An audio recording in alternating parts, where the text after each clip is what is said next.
Part 2 of Death Note will always split fans in the middle. You either like it or hate it. This is because of L's death, which some fans believe happened far too soon. However, his death led to the introduction of two new characters, Near and Mello, L Successors. Ohba carried over the formula from part 1 and had these two go head to head in a deadly competition to see who could catch Kira first. Although Near was seemingly the one to corner Light, he couldn't have done it without Mello. So with all that being said, which of the two were really smarter? We're going to analyze all the times these two have faced off, while it's also painting a new perspective on their intelligence and rivalry. If you enjoy Death Note content, subscribe to my channel, as this video offers a new analysis of the story you might have not heard before. And even if you have, enjoy a fully structured and concise video on this topic that covers the part 2 manga which the anime didn't adapt to its fullest extent. Prior to the time skip, Near and Mello were two bright orphans from Whammy's house in Winchester, England. Near was praised by all of his peers due to his natural intellect, constantly scoring first place in the ever-recurring aptitude test that Whammy's house gave to its students. Mello, however, was the runner-up. He himself states that no matter how hard he tried,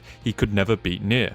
But why is that? Why was Near such an insurmountable wall that Mello couldn't overcome? It's made obvious that Mello works harder than Near, drowning himself in books and scouring the net for hours, all for the sake of beating Near. Yet we don't see this supposed L clone do anything. He quite literally sloughs around the orphanage and plays with toys or solves puzzle pieces in his free time, and yet he's still able to stay ahead of Mello. To put it simply, Near is the embodiment of talent. We know nothing of his origins, but we do know that Near is naturally gifted. This isn't just something that was given to him by the sake of the plot. Near's giftedness had been planned from the start by Ohba, who stated that his real name Nate is derived from the word natural, with his last name River being symbolic in the sense that his talents flow from his predecessor Lawliet. All in all, Near is the antithesis to Mello in the sense that he is a natural genius blessed from above, just like L, whose intelligence is so out of this world that he's referred to as the child that dropped from heaven. Holy glaze. But it isn't just intelligence that separates the two, it's emotion. It's made clear from the get-go that Mello is rash, and prone to making decisions based on emotion rather than logic. The death of L leads Mello to quite literally crash out and declare he's leaving Whammy's house, whilst ignoring Roger's suggestion of working together with Near. If Mello had just put his pride to the side and agreed, the series would have gone very differently. The combination of Near and Mello is so deadly that it has the potential to surpass L. Two halves make a whole, and they'd be able to maneuver the Kira case far differently than their mentor due to knowing the mistakes he made. But of course that never happened. Part 2 would have been boring if Near and Mello just teamed up to absolutely destroy Light, who didn't take either of the successors seriously until halfway through Death Note's second part. Near's talent shines even brighter when it's revealed that during the time skip, he's been able to accumulate a literal briefcase worth of information pertaining to the Kira case. Keep in mind that L deleted all known data related to the investigation, which meant that Near had to start from scratch. Despite being at a disadvantage, he's still able to pick up the pieces and form the puzzle. The President of the United States acknowledges Near's talent, deeming him worthy enough to be the head of his own task force, dubbed the SBK, or Special Provision for Kira. It consists of hand-picked FBI and CIA agents who are easily the best in their own respective fields. However, I'd advise you not to make the same mistakes that the others did, underestimating the underdog. Mello is flawed, yes, but he has his own talents. Even if he seems inferior to Near on paper, he makes up for it with his determination. There's honestly no character like Mello in the series aside from Light himself, who's willing to put themselves in harm's way and take risks that other people would consider flat out insane, in order to just win the game. When Mello leaves Whammy's house, he has nothing, whereas Near inherited L's wealth and connections. Yet by the start of part 2, Mello is now affiliated with the LA Mafia and practically its leader. He's been with them for a year and a half, and in order to gain their trust, he was able to bring them the head of a mafia boss that not even Kira could catch. This is a line that honestly goes under the radar for everyone, because you need to remember what position Light is in by the time L's gone. He's now inherited the title of L, he has the ability to utilize any police agency on the globe in order to assist him in international affairs regarding crime and investigation, gained 2 notebooks, and I don't even have to explain how overpowered that is. One alone is enough to change the world. With 2, anything is possible. He's also got a new set of eyes in the form of Misa Amane. She can look at any person or photo and figure out their name, which makes killing much easier. Post-time skip, Light is easily the strongest version of the character thus far. He has everything at his disposal. He's one of the smartest characters in the series, constantly being able to outsmart L. Yet with all those resources, he was unable to uncover the identity of a mafia boss. But Mello, with quite literally nothing in the realm of comparison to Light's resources, was able to catch him. If that doesn't make you understand how underrated Mello is, then I don't know what will. The game has been set. Nier and Mello both have their organizations, with the goal being to solve the cure case, but if they want to solve this case, they'll need to get in possession of a notebook. So which of the two will prevail? For this part of the video, I'll be going over Mello's plan against the Kira task force, but then I'll also go over Nier's involvement in this as well. Alright, let's talk about something I'm really excited about. Girls Frontline 2 Exilium. They've just dropped a massive new update, Anti-Parallel Part 1. This new version includes Helen's interactive story scene for free, along with many perks as you're going to see. For those not clued in, Girls Frontline 2 Exilium is a 3D strategy game and RPG on both PC and mobile. You have characters called T-Dolls. It's a squad, and you can position them on a grid and try to outplay enemies. As you can see in the title, it's actually a sequel to the original Girls Frontline Exilium. It mixes strategy gameplay with character collection and RPG progression. Plus, you can interact with your characters in fully 3D spaces like the refitting room and dormitory. At the moment, the team at Girls Frontline 2 Exilium is allowing me to announce the new anti-parallel event, which is running for limited time. Begins on April 23rd and will last for 42 days. And honestly, the rewards are so stacked. You can get over 90 plus pulls and over 9,000 collapsed pieces just by playing. So whether you want to summon, grab outfits, or save, it's the perfect time to start. You also already get 120 pulls just by logging in and completing missions. If you are a new player, and if you're already a user, then it's still the perfect time. There's also another new feature called Starlight Gala, where you can unlock Helen's exclusive interactive story scene completely free, along with themed furniture. Helen, or gentle mommy Helen, as her name suggests, seems gentle on the outside, but her true self is far different. She's incredibly protective of her team and is willing to exploit loopholes to win. She's part of the core freeze team unit and she can shield teammates and reduce cooldowns. She does this through her icy shield. She's also able to play both defensively and offensively, making her surprisingly strong. She acts as a strong pillar for your team. Helen also has Set Defender, which is a shotgun that boosts defense, attack damage, and even a healing factor. So from that, she's pretty OP. In this update, there are also 3 brand new outfits, alongside interactive story content tied with them. Helen has something called Starlit Waltz, Leva has Sultry Tempo, and Dushvaneza with Tomorrow's Savior. Helen's Starlit Waltz and Dushvaneza's Tomorrow's Savior are both limited time discounted outfits, while Leva's Sultry Tempo is available through the new outfit purchase system. All of them have different accessories which can be manually changed, and a full 360-degree viewing. They have insane detail, just look. There's also a web event where you can earn rewards with the chance of a $1,000 Amazon gift card. Pretty insane, and there's even a second half of the event coming soon, which is bringing a new character/doll called Phytissa, which will begin May 14th. So there's even more coming soon. So even if you're an avid user or someone looking to play Girls Frontline 2 Exilium, then check it out in my link in the description and pinned comment. And remember, this event is a limited time opportunity, so make sure to go now. Big thanks to the team over at Girls Frontline 2 Exilium for sponsoring me, as it generally helps the channel. So go send them love. Now back to the video. Part 2 officially kicks off with Mello ordering the Mafia to kidnap the head of Japan's National Police Agency, Kenichi Takemura. His goal is to capture the notebook and further analyze it, in order to get the answers he needs. Nier's goal, however, is to reclaim the notebook, but switches to stopping Mello once he discovers his involvement. However, Mello's kidnapping of the MPA director is only possible thanks to the intel that Mello has been receiving from the spy that he's planted within Nier's SBK. They communicate via code, referring to each other as MOY320 and Y320. The rat has been within their ranks since March 12th, so right off the bat, Mello had access to the names and faces of the SBK members. This began in March, and Nier didn't even consider this to be a possibility until October. For 7 months, Mello was able to stay one step ahead of Nier and have a member of the Mafia operate within Nier's organization in a completely undetected manner. What's even crazier is that Nier was actively searching for Mello, and yet the link to find his long-lost rival was right next to him all along. Nier's search for Mello was only possible due to the latter's rash decision of leaving behind his photograph, which was the only known item that proved he even existed. It's ironic given that Nier criticizes Mello for being too emotional, and while this it is true, Nier himself is not without flaws. He's prone to underestimating others due to his upbringing. He has constantly succeeded at whatever he's done, and has always been told he's the best. This isn't to say that Nier is cocky or egotistical, he's quite literally the opposite. He differs from L and Mello in the sense that he doesn't flaunt his intelligence. He kinda just does his job. He knows he's smarter than the others, and unlike his rival, he doesn't feel the need to prove it. However, this mindset actually harms Nier numerous times throughout part 2, because he's just resigned to the fact that he's the smartest, quote unquote, yet doesn't bother to account for others. That is the downside of being at the top. You lack the experience that underdogs like Mello have. Nier has never experienced what it's like to constantly fail, let alone be challenged in any sort of intellectual manner, up until the Kira case. However, things seem to go wrong. Takimura suddenly hangs himself, which frustrates the Mafia as they now have no leverage. The original plan was to hold the director hostage in exchange for the notebook, but that is no longer a possibility. Most people would have just quit here, but Mello is different. He's not even fazed by the inconvenience and is actually glad, because unbeknownst to Kira, he's given L Successor 3 crucial hints. Isn't it odd that the director of the MPA suddenly died after being kidnapped? One could argue that he'd rather die than give up anything, but in a prior panel, Takimura had no issue blabbling about the identities of the Kira task force, so why die now?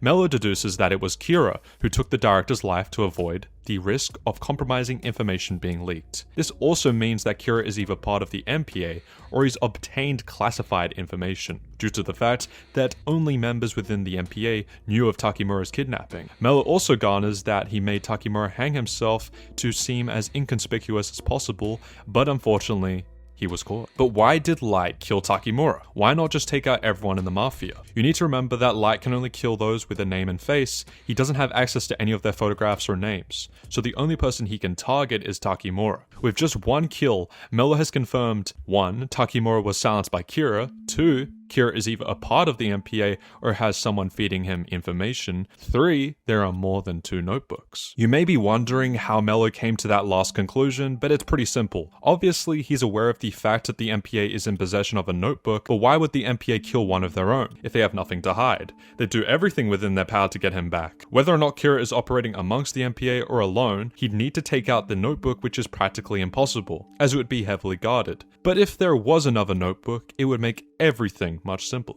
With all this in mind, Mello makes the decision to have Sayu Yagami kidnapped. Off rip, this seems like a case of plot, as it's so convenient that Mello targets Light's sister.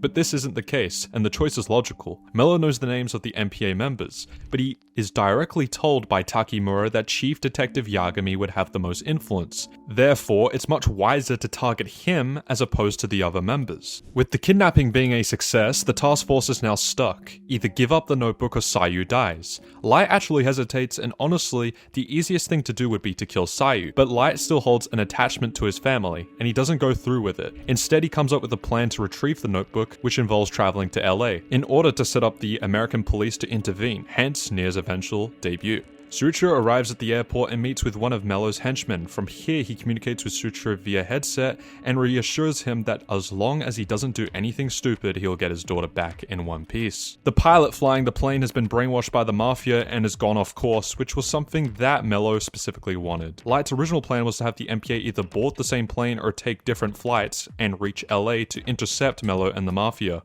But both plans are now considered moot, as the pilot decides to land the plane in the middle of the desert. Intensity aside, Mello's manipulation of Suichiro is underrated. We all know that Suichiro has an unyielding belief in justice, even going as far as to risk his own life to recover the fake Kira tapes back in part 1. However, Mello understands Suichiro's psychology. He knows that he cares about the lives of others, and so he speaks to him in a patient and reasonable manner, in order to keep him calm. He even goes over why killing Sayu is a bad move for the Mafia, as he states that revenge is the greatest motive. Instructing Suichiro to get off the plane once it lands, Mello then orders Suichiro to contact L, knowing that he's been indirectly communicating with him. He asks Suichiro to tell L to stop every media report on the flight. This provides excellent coverage to Mello's plan and plays 2 roles. 1. Considering the scenario that Kira killed Takimura due to MPA information being leaked, if Kira were to find out that Suichiro was dropping off the plane alone in a deserted area through the media, it could result in Suichiro's death. 2.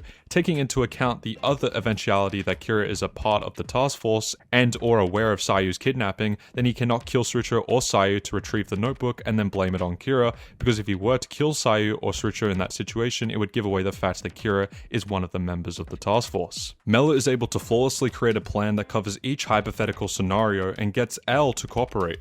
However, he takes note of the fact that the new L is strangely obedient, especially considering that he was willing to respect the kidnapper's conditions without question to ensure Sayu's life. Mello then proceeds to order the henchmen into opening up the underground hatch, which also means he anticipated the possibility of the SBK or a task force attempting to track him via satellites.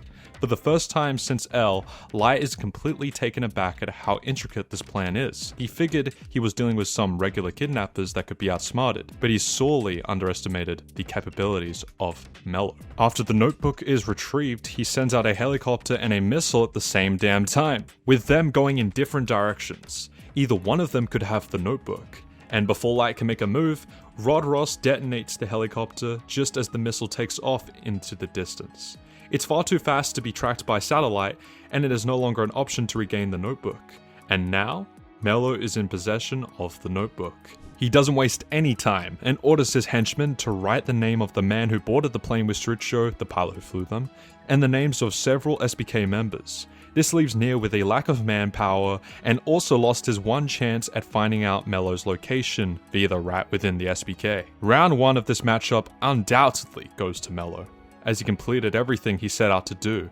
He regained the notebook, made his presence known to Nier, and simultaneously outsmarted both him and Light. With the notebook in his possession, he's more powerful than ever, and most importantly, it'll lead to more clues that will inevitably get him closer to figuring out Kira's identity. So what was Nier doing during all of this? How could he fumble so badly? Well, it all boils down to two things: underestimation and a lack of effort/focus. We've already talked about Nier's flaw regarding underestimating opponents, but what if I were to tell you that Nier was far more focused on someone else than Mello? That would be none other than Kira. Now I know what you're thinking, this is a strange thing to say. If Nier was so focused on Kira, why didn't he focus on recovering the notebook? Well, he wanted a chance to psychologically profile the new L. How would he work under pressure, and how would he be able to recover the notebook? Nier is so intrigued and suspicious of the new L that he outright states that the notebook is better off being in somebody else's hands as opposed to the Japanese task force. He decides to give L full authority and takes a lax approach. He barely intervenes, but helps out to avoid being accused as a bystander.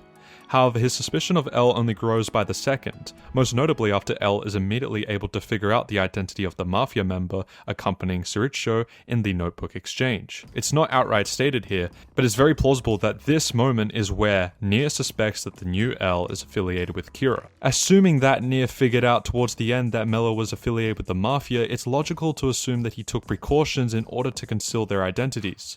So how was L able to get through the cracks and figure it out in such a short amount of time? So, in summary, there's more to it than just saying that Mello 4D outhacked both Light and Nier. If we use context, it's clear that Nier took a far more passive approach and wasn't nearly going all out. He was more focused on learning new info about the new L, which may give him hints to finding Kira. He was chill during the entire kidnapping plot and only gets upset after the deaths of the SBK members. He then quickly regains his composure and tells Light that he's got a plan to get the notebook back and has an idea of who the ringleader of the Mafia is. However, this isn't downplayed towards Mello. Light asks Nier if he could have done a better job than he did, and even Nier admits that the kidnappers were far too prepared to be thwarted, and the only way to stop them would be to sacrifice their lives. Either way, Mello definitively wins round 1 and can now analyze the contents of the notebook. After getting acquainted with the new owner, Sido, the Shinigami, he gets confirmation about the 13-day rule being nothing more than a fake. This is massive, and whether you like it or not, puts Mello above Nier and even L in terms of progress. L died before you could even confirm that the 13-day rule is fake, and Nier is just not even in the realm of closeness when it comes to learning of the notebook. Mello realizes that Kira could have used the 13-day rule to prove his innocence, which is an important piece of information that will be brought up once again. He also learns about the Shinigami eyes and connects the dots, concluding that this must be how Kira killed specific victims. Mello orders one of the Mafia members to gain the Shinigami eyes, which in Mello's eyes will give him equal power to Kira. No pun intended. However, not all good things last forever. Light is able to spin back and decimate the Mafia at the cost of his father's life. Mello is barely able to escape the explosion and ends up retreating. He's now left with a scar across his face, zero resources, and manpower. In just a few chapters, he goes from being a legitimate threat to now a non-factor. However, Mello is the literal embodiment of never giving up, at least in the world of Death Note. Despite losing everything and having negative emotions flooding through his head, he decides to start from scratch. He realizes he still has the names of the SBK members and specifically targets Hailey Linda. He chooses her because not only is she a woman, but the security around her would be low.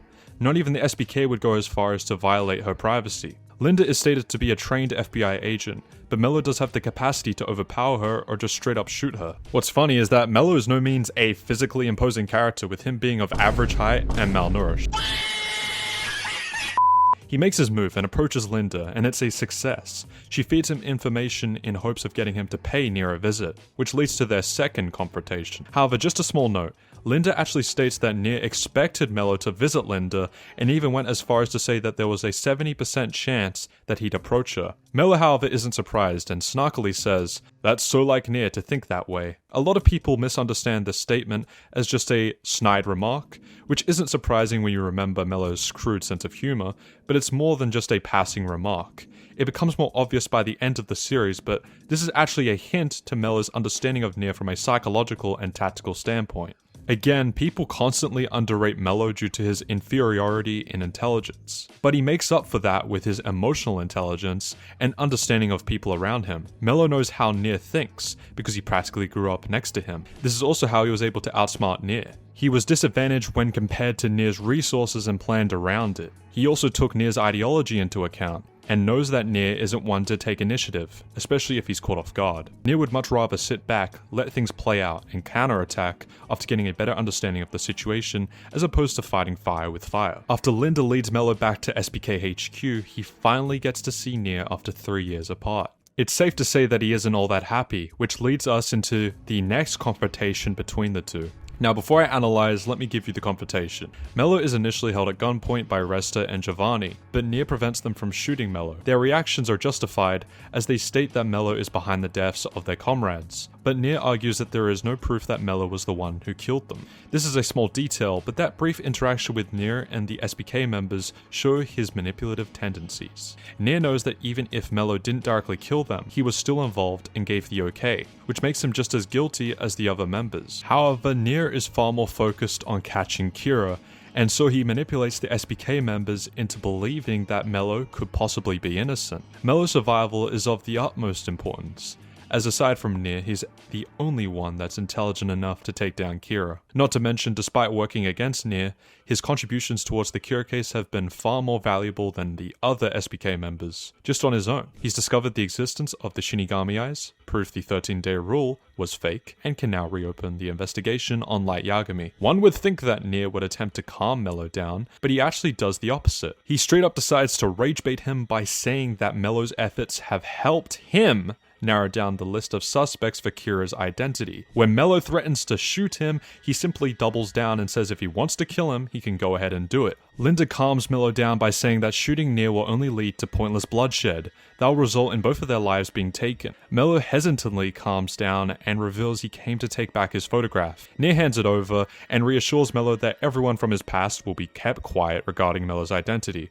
It's not guaranteed, but there's a high chance he won't be killed by the notebook. Mello is still adamant on not working together with Nier, but decides to repay the favor by giving up crucial information. He tells Nier that the murder notebook belongs to a Shinigami, and whoever touches it is able to see a god of death. Not only that, but one of the rules inside the notebook is fake. He doesn't give Nier the exact rule though, and makes him figure it out. Mello then takes his leave before giving Nier his own unique farewell. Now, let's go over this scene in stricter detail, because it really shows the uniqueness behind Nier and Mello's rivalry. It also puts the spotlight on Nier's ability to manipulate others. As stated earlier, Nier starts off by calming Mello down and feeding into his ego. However, he stirs him up purposely, but not to torment him. It's all for the purpose of rekindling the competitive spark within his rival's body.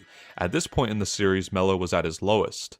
He literally had nothing going for him and had to resort to using one of Nier's SBK members to gain information. But when Mello acts aggressively, or just flat out takes action, it often leads to good results happening. Just look at everything he's accomplished by taking initiative thus far. Mello has gained the notebook, figured out the 13-day rule was fake, discovered the existence of Shinigami, and learned about the Shinigami eyes. Mello did this with just the resources of the Mafia, whereas Nier had a whole government-funded team and L's inheritance, yet he got nowhere near as far. No pun intended. This is honestly a recurring theme throughout Part 2. Mello makes the breakthroughs and gains the raw data or puzzle pieces, but Nier is the one to put it all together. For example, Mello figures out the 13-day rule is fake and suspects that Kira could have used it to prove his innocence. Nier figures this out and immediately presses Light, confirming it in front of the other task force members that call the 13-day rule fake. Mello learns about the Shinigami through Sido, tells Nier, who then calls up Light and also realizes that a Shinigami is hiding amongst the task force, which means that one of them has to be Kira. However, Mello is still angered by Nier's remarks, because at his core, he is self-reliant and a prideful individual. He wants to do things by himself that only benefit him. So if all his hard work is contributing to Nier's success, that'll inevitably set him off. Mello is still prone to letting his emotions briefly dictate his answers, as he ups the pole on Nier and actually considers shooting him, until Linda talks him out of it. Mello realizes his own mistake and literally hangs his head in embarrassment before he decides to be more cordial with Nier, keeping the snarkiness out of his words and deferring to a more neutral tonality. It's subtle, but Obata is excellent at displaying body language throughout the Death Note manga. But no matter how embarrassed Mello gets, Nier now knows that egging Mello on is the key to motivating him, because a motivated Mello gets results, and results is what they need. He even hands the photograph to Mello, who immediately decides to give Nier information. However, this is more so a move of rebellion and power, as Mello doesn't want to be seen as weak. It's debatable as to whether or not Nier is quote-unquote manipulating Mello for his own benefit, or a deeper reason, but I'd like to think that it's a mixture of both. Nier is also competitive to an extent and wants to win, but he's actually fond of Mello and doesn't have a single hating bone in his body for him. Which leads me to my next point. Nier and Mello's relationship is more complex and multi-layered than you'd think. Nier and Mello possess parallels akin to that of Light and L, but the parallels end with the goal. Light wants to become the god of the new world, but in order to become god, he has to kill L. In turn, L wants to solve the Kira case and put Light in prison. Simply put, their goals are different. However, Nier and Mello want the same thing. They want to capture Kira. While as one could argue that Mello's goal is different, as he wants to prove that he's the best, he can't complete that goal if he doesn't catch Kira before Nier does. Proving who is superior comes after, and is basically bragging rights for the winner. Light and L's rivalry is far more straightforward, and they didn't bother to hide the fact that they openly despised each other. No matter the outcome, there would always be a winner and a loser. Their relationship is more akin to that of enemies, whereas Nier and Mello are rivals. They are chasing the same goal, to prove who is worthy to be referred to as L Successor. It's why Mello doesn't try to kill Nier at any point in the series, and vice versa. If Mello kills Nier, he can't prove he's the best. If Nier kills Mello, it'll be an insult to L's memory. And it's just flat out unnecessary. Nier and Mello's rivalry is one of the more misunderstood parts of the time skip arc. Neither of the two hate each other. It's a misconception. And saying that in Mello's case may sound crazy, but it's the truth.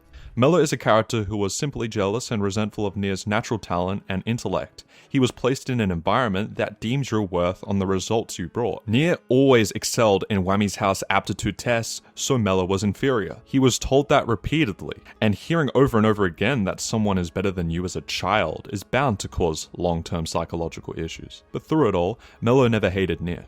He'd rather die than admit it due to his pride, but he deeply respects Nier.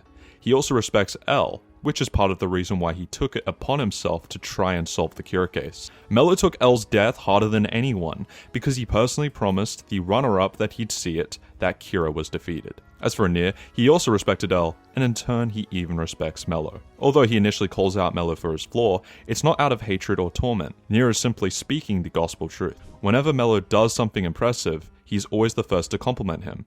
As fanficky as it sounds, Nier and Mello's relationship is more akin to brothers than that of bitter enemies. Even way back in their teenage years, Nier was open to the idea of working together with Mello. It was only the latter of the two who refused. So why bother to spend all those years tracking down Mello if you had no care for him? You see, that's a good question to ask. You can't argue that it was due to wanting his help, because Mello made it clear that he didn't want to work with Nier in any way, shape or form. Nier also knew that he'd be reuniting with Mello someday, hence the words, "Dear Mello," written on the back of the photograph. Lastly, once Mello departs, a small smile can be seen on not just his face, but even Nier's. I can't stress this enough. There is no hatred between the two. It's a mutual respect, as two sides of the same coin.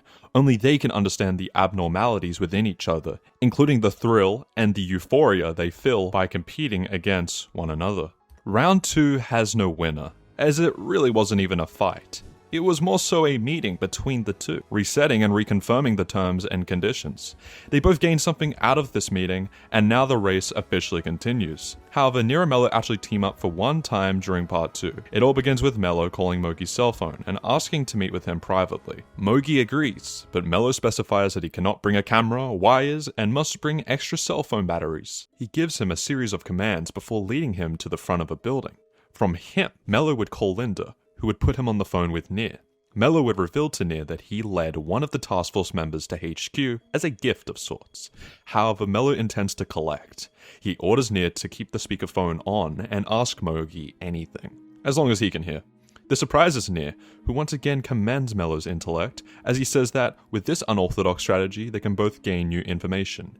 However, Mello is completely out of harm's way, so he benefits far more than Nier. However, Mogi absolutely refuses to speak. It's not over yet though, as Mello applies pressure on Mogi by saying if he refuses to speak, it'll confirm that Kira is amongst the task force. This actually causes Light to panic, as Mogi stays silent, which leads him to use Demigawa to attack the SBK's HQ. They are able to get out, but it only raises Nier's suspicion of Light even more. From here, Nier and Mello begin to go their separate ways. Mello focuses on figuring out Kira's identity via stalking Misa, but as for Nier, he's locked in on Kira, specifically after the resurgence of a new notebook user in the form of X-Kira. Nier knows that Light is Kira, but there has to be somebody else he's working with. The anime does a poor job of adapting the scene in which Nier learns of X-Kira's identity, so obviously we'll refer to the manga.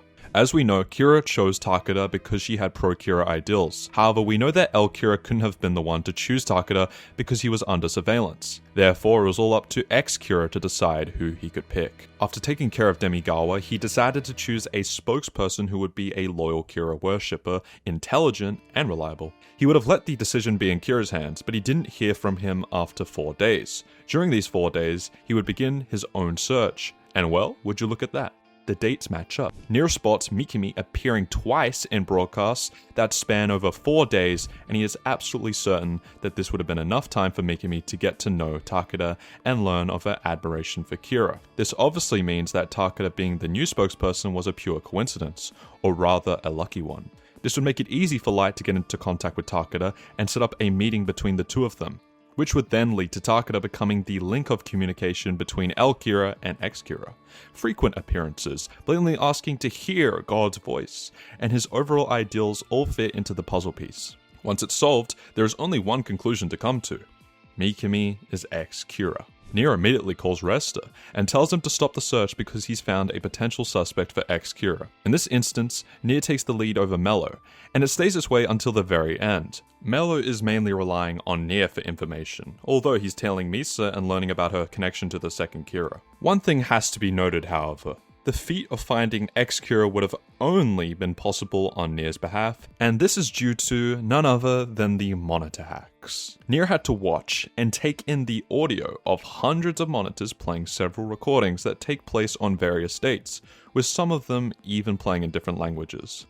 Mello is also capable of the monitor hacks, as the statement that the author makes is merely jokes, but he can't watch as many as Nier, as he's only able to watch a few at a time. It's possible that if he switched places with Nier, he'd also be able to figure out that X-Kira is Mikami, but it would also just take way longer than Nier did. We all know how Death Note ends. Just when it seems like Light has gained his perfect victory, it's revealed that he lost in the end. Nier managed to swap the notebooks and save everyone, but admits that he almost lost. He credits one person for his victory, which is none other than Mello. So how on earth did Mello go from lagging behind Nier and riding his coattails to securing him the victory? Let's dial it back a bit to chapter 98. At this point in the story, Light and Nier have agreed to meet up on January 28th to discuss details related to the Kira case. Unbeknownst to some of the task force members, however, both Light and Nier intend to put an end to the Battle of Pride. Light's goal is to kill everyone related to the Kira case, and Nier's goal is to definitively prove that Light is Kira and have him incarcerated. Linda is still giving Mello information, but it's not explicitly stated as to what information he's gaining. Based on generalization and later context of Mello's plan, this information has to include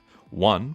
There is a Kira out there who is doing killings in place of L Kira. We know this because of Mikami aka X Kira. 2. Kiyomi Takeda is the link of communication between X Kira and L Kira. 3. Nier has tampered with X Kira's notebook and is going to have him write down their names in the Yellow Box warehouse. From there, X Kira will write down everyone's name except L Kira's. Nier will apprehend X Kira and show the contents of the notebook to the SBK and task force, proving that Light Yagami is indeed Kira. With limited information, Mello gets to work and begins to formulate his plan. It acts as a counter to Nier's plan, not out of malice, but in order to save his life. Nier's original plan was far more dangerous and restrictive than Light's plan because Nier does not want to kill Light. He wants to prove that he's guilty. However, Light has nothing holding him back at this point, and will do whatever it takes to kill Nier. Which leads to Light's plan. Essentially, he has Mikami carry around a fake notebook in public, and secretly takes photos of criminals. He'd send these photos to Takeda, who would do the actual killing. Mikami was able to fool the task force into believing the notebook he carried around in public was real. He mouthed words in public to further trick them into believing that he was talking to a Shinigami as well. If Mello didn't intervene, Nier would have went to the Yellow Box warehouse to die. He'd be under assumption that everyone's safe due to the tampering with the notebook, but he'd soon realize that Mikami had brought the real notebook, which had been kept hidden until now. So if Mello wants to defeat Light, he has to get Mikami to expose the real notebook's location. He doesn't have time to search for it, so the quickest thing to do would be to draw Mikami out. He teams up with Matt and has him fire a smoke grenade at a crowd, blinding Takeda and her bodyguards. Mello would then appear on a motorcycle with a helmet that conceals his identity, acting as though he were a bodyguard. At the time, Linda was present and recognized Mello, and decided to hand her over. This confuses a lot of people, because Mello and Linda were not working together. At the end of the day, Linda worked for Nier, so why bother to trust Mello? We actually see Mello and Linda conversating earlier, and Mello hints to having one last trick up his sleeve to put an end to all of this. In that very moment, Linda must have realized that this was a part of Mello's plan and took a gamble, deciding to trust him and give up Takeda. However, even if Takeda somehow refused, Mello would have just held her up at gunpoint and taken Takeda hostage. From here, he loses the bodyguards and takes her to a second location. He forces her to strip naked, and does this because he deduced that she had trackers on her clothing, which her bodyguards could use to pinpoint her location. Just as Mello planned, Takeda's kidnapping spreads quickly across the news, alerting both Light and Nier. This causes X Kira to panic, because he's been put in an entirely new situation than what he was informed of by L Kira. X Kira can't communicate with L Kira because he's under surveillance, and decides to break routine to act on his own. He travels to a bank vault, which has the location of the real notebook, and writes Takeda's name down. Light, however, does the same thing, not so long after Mikami, via a piece of the notebook hidden in his watch. But before Takeda's death, she's able to kill Mello with a hidden piece of the notebook in her undergarments. We as the reader believe that Mello failed, when in actuality he accomplished what he set out to do. Nier's victory is foreshadowed in chapter 100, as he tells Linda, "The problem is solved. Everything will be fine as long as Light Yagami goes through with our meeting as planned." The notebooks are swapped. January 28th arrives, and Nier is able to defeat Light. He doesn't hesitate to give Mello praise, and genuinely looks heartbroken at the realization that Mello is gone for good. As he stammers over his words and talks lower than usual, Nier acknowledges that even if Mello didn't surpass him in the end, his efforts were what made Nier realize that alone he could never hope to defeat L. But if he works together with Mello, he actually stands a chance. Either way, Mello's final plan is one of the greatest feats in the manga. Mello had to put the pieces together, and by doing so, he was able to figure out Nier's original plan, figure out Light Yagami's plan and perfectly counter it, force Mikami to unveil the real location of the notebook. People debate as to whether or not Mello knew he was going to die, but I don't think that's the point of his final actions. Mello definitely knew there was a high risk of death. But it didn't matter, because at the end of the day, whether he lived or died, he had already won in his own eyes. Mello's actions forced Nier to realize that there was a huge hole in his plan,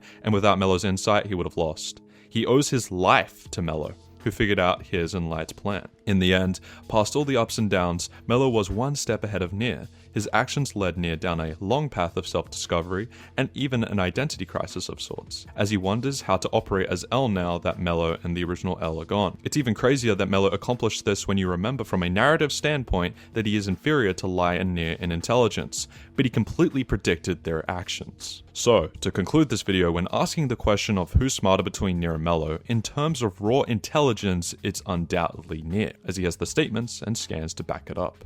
But intelligence alone does not define one's competency in outsmarting. Mello has shown superior feats of strategy and planning compared to Nier, who shines more in detective work and data analysis. They are both smarter than the other in different areas. Nier's natural talent and analytical capabilities allowed him to become number one at Whammy's house, but he struggles on his own. He needs a competent team around him in order to bring out his true potential. Mello, however, has proper social and leadership skills, which allow him to do detective work solo, with minimal to no help. However, Mello is held back by his tendency to let his emotions guide him, whereas Nier's lack of acting hinders him greatly. Case in point, Nier is the better detective, but Mello is the better planner. Nier's the best at connecting the dots to form the puzzle, whereas Mello is better at gaining the pieces and organizing them to make a puzzle be formable in the first place. So if you said who is smarter in an IQ category, then Nier takes, and it's not close. And for the aspect of Death Note where we're using deductive reasoning and intuitive faculties, as detectives, Nier clearly is the next successor to L. His detached emotion is exactly what L needs, as in his objective lens. Nate River can still feel emotion, but he doesn't outwardly express them. He'd also almost be more convinced in the idea of justice than L ever was, as he literally doesn't like Light Yagami, and doesn't see it as a game like L did, rather using the game terminology as following L's path that he set from years ago, and winning the Battle of Pride for L. You can tell that Nate doesn't play around like L does, because as L once said, he finds cases as entertainment rather than out of a personal sense of justice. So does that mean L is literally evil? No, of course not. But he doesn't lie. He does it out of his own interest, and L still has a moral compass to some degree and empathy. One thing that's funny to note is that Nier's ability to live is basically non-existent, meaning his life skills just suck. He's like L in the aspect of not being able to wash himself. He is literally a baby, hence the toys he plays with. A young boy with an adult brain. Logician, but non-existent social life. This is shown in the stats of the data book, Death Note How to Read 13. Mello managed to capture L's aggressive nature times 50, and that planning ability as well. L's visit to Light Yagami and revealing himself is the most badass thing in Death Note, and they are literally shooting missiles, like Mafia L Lawliet goes crazy. Within the context of their battle, Nier takes, but it is close. However, the same sentiment can't be said for the later versions of Nier, as this video is a totality of everything. Nier's adult version shows great feats, being able to construct a Shinigami facial recognition program for invisible beings, which is pretty stupid. Using material science to code a program in supernatural frameworks is insane. Adult Nier is also clearly way more intelligent as he grows up, as it follows the trend of L's age as a statement in the BB Case novel, where every time L is growing in intelligence, his age is also correlated to that. But if you don't want to take that, it's fine. I still think Adult Nier's feats within the one-shot stories are still pretty insane, and clearly Adult Nier has surpassed his previous intelligence, so obviously not close in that department. Mello doesn't have anything notable in alternative media, as sadly within the live actions, Mello is reduced to a mere puppet rather than a real human being. They did my boy dirty. And in that aspect, the live action versions of Nier take hands down. Get it because he has no hands? But past all the analogies, there is one undeniable truth between these two characters. No matter which way you spin it, Nier and Mello will always be two sides of the same coin, two halves of a whole, or even simpler, N plus M equals L.